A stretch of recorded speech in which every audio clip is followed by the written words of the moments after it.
ketika kan la ilah han tole illallah nyan hana kafir gak pakai illallah nyan na dalam hati ji walaupun bak babah haji na hanya la ilah.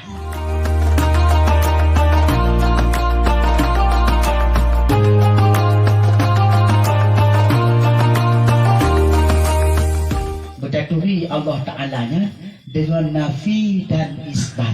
Apabila hana datu nafi isbat, hana satu ilah Allah Ta'ala. La ilaha illallah.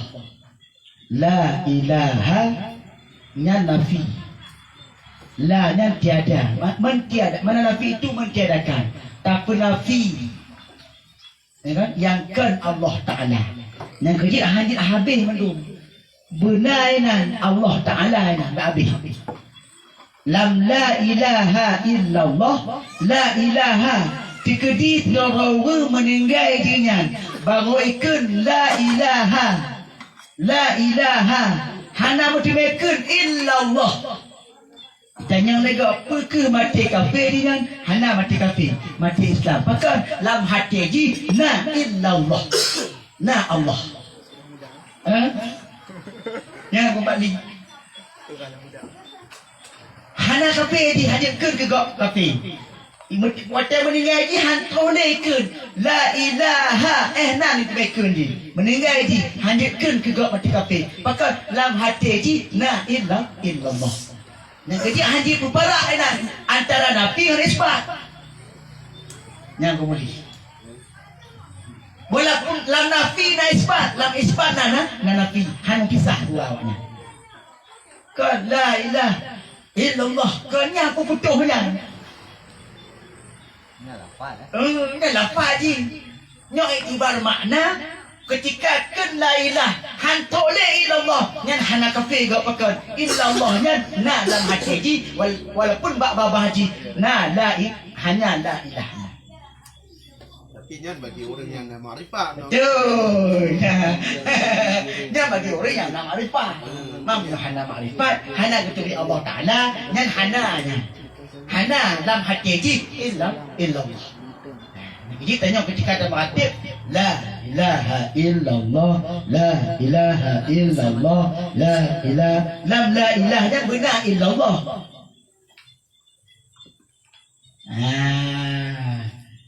La ilaha illallah, la ilaha illallah, la ilaha illallah, la ilaha illallah. Yang benar dia, kan? Dalam kalimat la ilah benar dikandung dalam hati kita nyo illallah. Majihek pada pertemuannya antara nafi dengan isbat hanya terpisahkan. Lam nafi na isbat, lam isbat na nafi. Maka man faraka bainal mumfi wal isbat faqad kafarahnya baru mati kafiri. Cuman la ilaha illallah lah jadi nyan baru je mah tu orang pegang dia kadang kau hukum kena dibantah hukum kan kau kafir aja. Berarti tanya nyan nafi isbat nah nyo kamu dah nafi isbat nyan berarti kata tu orang lagi tanya kata tu tanya Allah Ta'ala kata tu lagi tanya Allah Ta'ala. Man arafa nafsahu faqad arafa rabbahu. Barang siapa yang mengenal dirinya maka sungguh dia sudah mengenal Tuhannya. Kata tuhi itu tanya makhluk Allah. Mah toh tuhi maksud Allah. Makhluk tuhi tanya. Berarti tanya kata tuhi dan Allah Ta'ala. Allah Ta'alanya yang pejit ditanya. Tanya kepejit oleh Allah Ta'ala. Allah Ta'ala yang menciptakan langit dan bumi. Ni kan? Allah Ta'ala segala-galanya zat yang wajib disembah, zat yang wajib wujud yang tak terpulang tanya maka kasah iman tanya kasah iman tanya kata tu Allah Ta'ala.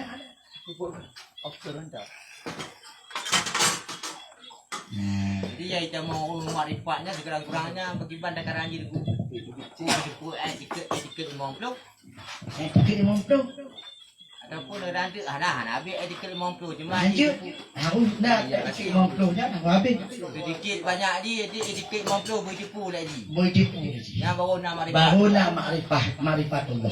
Apabila itanya kan hana upom dia mama tu hana Matu. wujud mana pun wujud. Macam kita pegang ke gap yang hana tu wujud Allah Taala ni. Mahana mutah tu wujud kita maka mutakalimon gede tapi gede jid mandum kitanya upom mandum walaupun hanjit dah hafal. Tanya aku suruh Aceh tak ada tepuk mandumnya.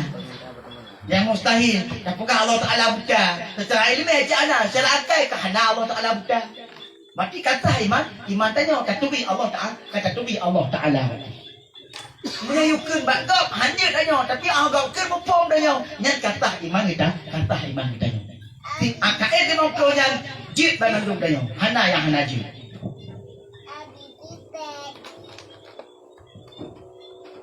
Nah, benar. Untuk iman tanya nyan kasah.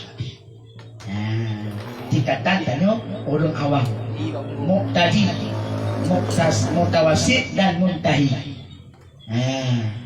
Makna muqtadi orang yang baru belajar, tingkatan kitanya yang kasah. Nyo tingkatan mutawasid untuk tingkatan nyo berarti payah perdalam lo beserta dalil dan yang lain. Nyo tingkatan muntahi nyo tingkatan para wali Allah. Nyan benar berarti.